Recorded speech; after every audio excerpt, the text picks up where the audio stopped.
Good YouTube, Quinn Wade coming to y'all with another prediction video. Today we're gonna do like the title says, the coach of the year. I'm gonna give you all my candidates and who I think can possibly be the coach of the year at the end of the video. So be prepared to hear some good talking about a lot of these guys that I feel like gonna get a lot of credit for turning around teams, overachieving in the regular season. Um, First, I would like to say I do think that Jason Kidd is going to be in this conversation because I think Derek Lively, Daniel Gafford, PJ Washington, and Anthony Davis is going to have a fantastic job defending that paint, making things tough, making things difficult for anybody that goes against them. They're a team that has upside of being a hit or miss team. And if they win a lot of games, they can obviously give a lot of that credit to Jason Kidd, which would make sense because he has to figure out how to use his lineups and he has to figure out how to win games with what he has.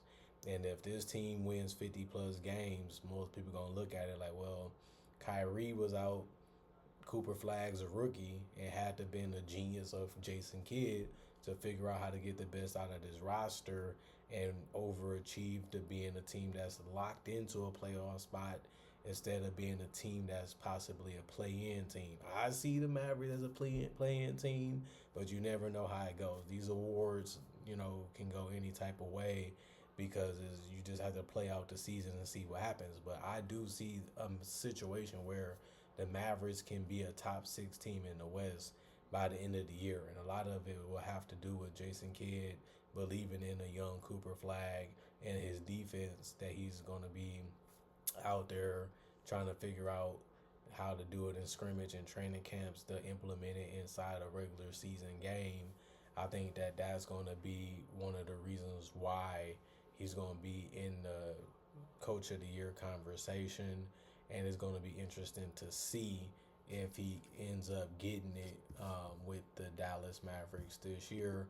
Another coach that has possibility of turning a franchise from a losing one to a winning one is Mitch Johnson for the San Antonio Spurs, because this is a team that will be good enough to win more games just based off health.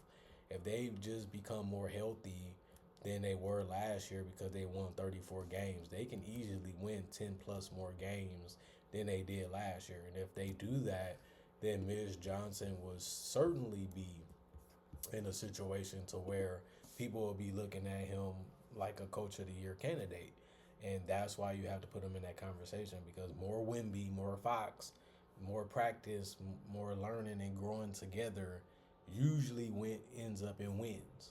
And if that happens, Mitch Johnson might be looking at himself as a coach of the year winner already early in his career, just based off health and improvement of the young players that they have drafted and they have been developing. And that usually is how Cleveland or Atlanta win games. Either they have the veterans or they just overachieve what they have as a roster. And I think the Spurs have a roster that's a 40 win plus team. And that will be a huge improvement to where they were last year, which was 34 games. Obviously, you got the teams like the Houston Rockets with Ime. He has some young players that we know can get better, we know can play better, and he also has some veterans on that roster. So I expect them to be good, and I expect them to be a tough team to beat because they already know how to defend. And that's one of the hardest things to do, is teach a young team how to be disciplined in defend. And a lot of these guys just look so much better. Now it's just about putting their talents together, putting their heads together, and just playing great basketball each and every time they go out there on the court.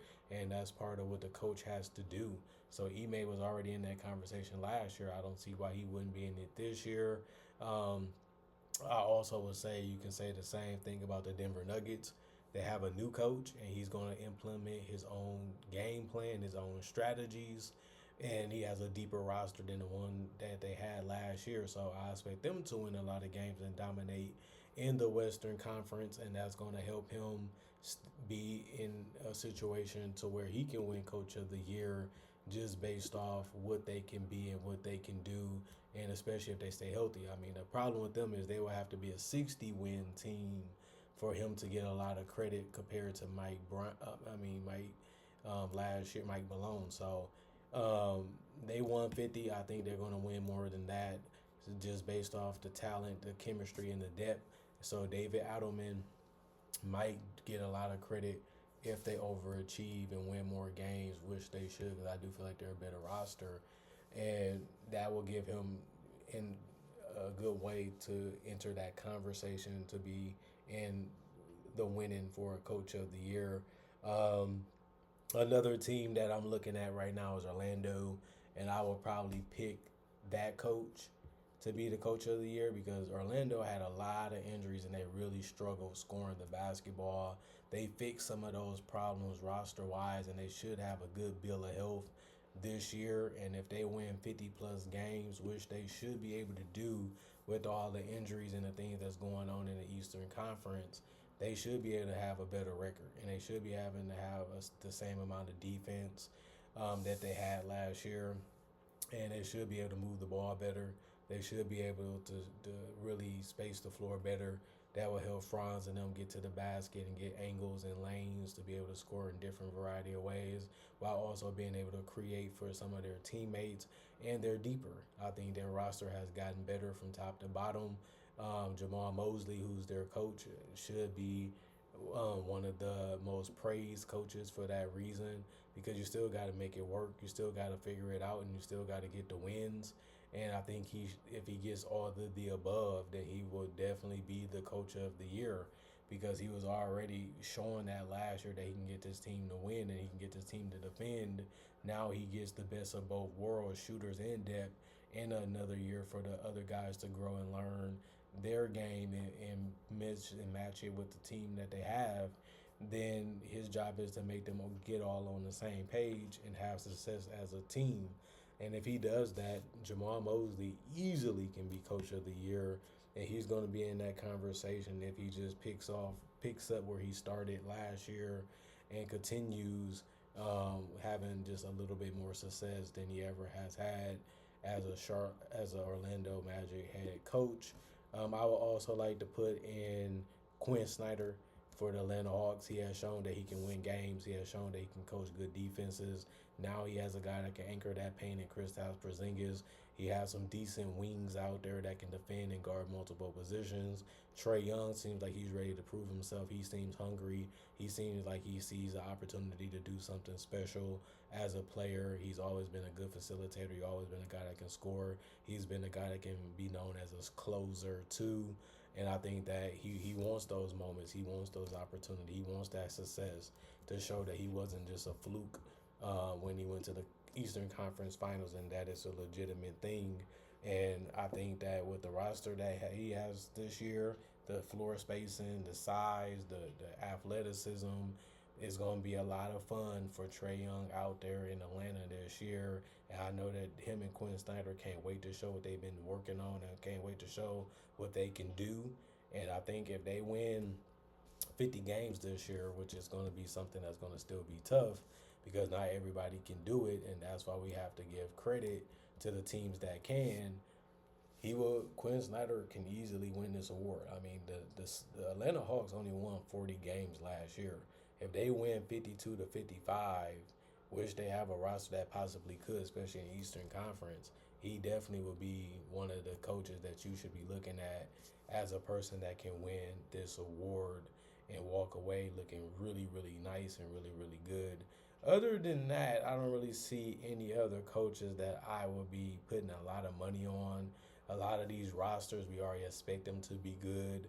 We already expect them to be playoff teams. We don't really expect them to be a surprise team, in my personal opinion. And some teams are just going to win a lot of games because they have so much talent that if they improve by 5 or 6 or 7 wins, they're not going to get too much credit on the winning, the coach not and the team not. They go, oh, well, we expected y'all to win, or y'all have enough to win and we knew it. So they're going to just get blew off. But if I had to pick a coach of the year, I'm going with Jamal Mosley. I feel like he has a roster that has a lot of upside, and they do have a lot of good players, and they do have guys that really fit and really make a lot of sense roster wise. And if they just stay healthy and they just play team basketball, and Paulo and Franz get better, and they just start playing real well with the team that they have, then they easily should be a 50-win team, and that's a big turnover compared to where they were last year, and they was only a 500 team. So if they can get to a 50 or 60% win clip as a percentage, they would be fine. They would be happy with that, and I think he'd be happy with it. He said, I was already on pace to do that last year if it wasn't for the injuries. This year, if they stay healthy and just play the game the right way and understand that they're in it together and nothing more than that, like they have shown throughout the last couple years under Jamal Mosley, this can be their best and most successful year. And I think that they have the best chance of having a roster that really can achieve some great things in a regular season, especially. And I think Jamal Mosley has the right ideas. He has the right style for them to be able to do it. He just needed more talent and more help to be able to get it to go in the right direction. And now it's just about just being healthy, and that's something that he can't control. But he still has a roster that can fit some guys in here and there, plug some guys in here and there, and they'll still be able to, pick up some wins as the season go on. As long as Paulo and Franz will have major injuries that take them out for a huge chunk of time, they will be straight, they'll be good, they will be happy, and they'll get the job done. I'm not an Orlando Magic fan, but I like a lot of the things they did, and I like a lot of things on their roster, and I like the way they played the last couple of years as a young up and coming team. Now we know what they do. Now we know what they're about. Now we know that they're a team that you have to prepare for because they're not going to be easy to beat. Now it's just about, can they defend and can they score the basketball efficiently? And if they do, boom, that's all they need to do to be able to be one of the best teams in the NBA/Eastern Conference. And I think they can definitely do that. I think they can definitely achieve that. And I think them and the Atlanta Hawks are the teams that I can see making the most difference record-wise and winning-wise than any other team in the conferences, because the other teams, we expect them to win and we know that they should win. The Hawks, and we just don't know what they're going to be, how they're going to look, how they're going to get it done, how it's going to turn out. And that's usually how you win Coach of the Year. You achieved more than we thought you could. You did a lot more than we thought you could with the roster that you had. And if you do that, you have a good chance of winning this award. Other than that, comment, like, subscribe, share, hit the notification bell for more analysis when it comes out. When at the first time it comes out is the best way to get it. And I hope y'all do that. It helps me a lot. Don't forget that I do upload videos about basketball conversations all the time, basically every day. But not only that, I do breakdowns of legends, current legends, rookies, and also future stars, and also mock draft and draft coverage. So you love that type of stuff. I already got 3,000 plus videos on my channel that you can watch right now and enjoy. Not only that, thank y'all for continuing to support the channel in the past, the present, and also hopefully y'all continue to support this channel in the future. Thank y'all for appreciating the content for what it is and continuing to come back and enjoy the content that I make for y'all. And thank y'all for all the love and support over the last 10 plus years I've been doing this, and continue to be fans, continue to come back, and continue to show me how much you love the content that I'm making. I continue to try to make for y'all throughout all this time, even in the past. Other than that, I'm going for now. See you guys later today. Hopefully, peace out. Y'all stay blessed up. Y'all be good. And I'm going for now. See y'all later, hopefully.